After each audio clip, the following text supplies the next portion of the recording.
ഉണ്ട് നോക്കിയിരിക്കുന്നേ, കഴിയങ്ങോട്ടു. ഞാൻ കഴിക്കല്ലേ അച്ഛാ. ആ സാമ്പാറിങ്ങെടുത്ത്. പിറന്നാളാറുവ എന്തൊരു ധൃതിയായിരുന്നു, ഇപ്പൊ ഒരു ധൃതിയില്ല.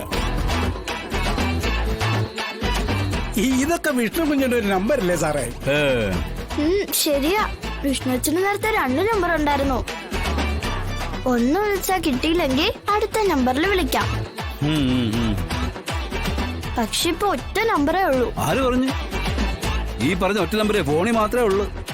കയ്യിൽ എന്തോരം നമ്പരാ. പിള്ളേ, കുറച്ചു മുമ്പ് നമ്മളിവിടെ കണ്ടല്ല അവന്റെ സ്വന്തം നമ്പറുകളായിരുന്നു. ഇന്നിപ്പോ അച്ഛൻ വന്നിട്ട് 3-4 മണിക്കൂറല്ലേ ആയുള്ളൂ. അതിനുള്ളിൽ അച്ഛന് ഇത്രയും കാര്യങ്ങൾ മനസ്സിലായല്ലോ. അപ്പൊ പിന്നെ ഫുൾ ടൈം കൂടെ നിൽക്കുന്ന എന്റെ അവസ്ഥ അച്ഛനൊന്ന് ആലോചിച്ച് നോക്കി. നേരത്തെ ഓഫീസ് ടൈമിൽ ഇല്ലായിരുന്നു, ഇപ്പൊ അതും ആയില്ലേ. അല്ല മോളെ, നമുക്ക് താല്പര്യമില്ലെങ്കിലേ ഈ ജില്ലാ കളക്ടർക്ക് നേരിട്ട് ഡ്രൈവറെ മറ്റൊരാളെ പോകുമല്ലോ ഉണ്ടോ? പിന്നെ സ്പോട്ടിൽ മാറ്റാം, വേറെ ആളെയും വെക്കാം. പിന്നെ ഒരാളുടെ കഞ്ഞി കൂടി ഞാനായിട്ട് മുട്ടിക്കുന്ന എന്തിനാന്ന് ഓർത്തിട്ട്. അത് ശരി, കളക്ടറൊക്കെ ഇപ്പൊ കഞ്ഞിയാണോ കുടിക്കുന്നത്?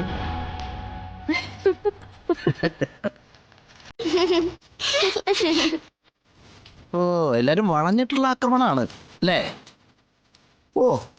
ശരി ശരി ശരി, ആയിക്കോട്ടെ, നമ്മളെ വിലയൊക്കെ മനസ്സിലാക്കാൻ പോണേ ഉള്ളൂ. അതെ അതെ, എല്ലാത്തിനും അതിൻ്റെതായ സമയമുണ്ട് ദാസ, അല്ലേ വിഷ്ണു കുഞ്ഞെ? എൻ്റെ അമ്മോ, മൊത്തത്തിൽ എല്ലാരും കോമഡി ആണല്ലെന്ന്.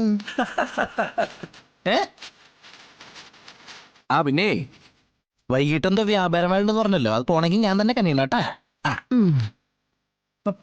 അയ്യോടാ, അവൻ്റെ ജാട ഉണ്ടില്ലേ മോളെ. നീ വൈകിട്ട് ടാക്സി എടുത്ത് പോയാൽ മതി, ഡ്രൈവർമാർക്ക് ഇത്ര അഹങ്കാരം പാടില്ല. അച്ഛനൊക്കെ പോകുന്നതൊക്കെ പോവും, പിന്നെ ഞാനേ ഉണ്ടാവുള്ളൂ കേട്ടാ. വീട്ടിൽ ചെന്ന് അമ്മയെ പഠിച്ചിട്ട് ഫോൺ പോലും എടുക്കാത്ത ആളായി പറയണേ.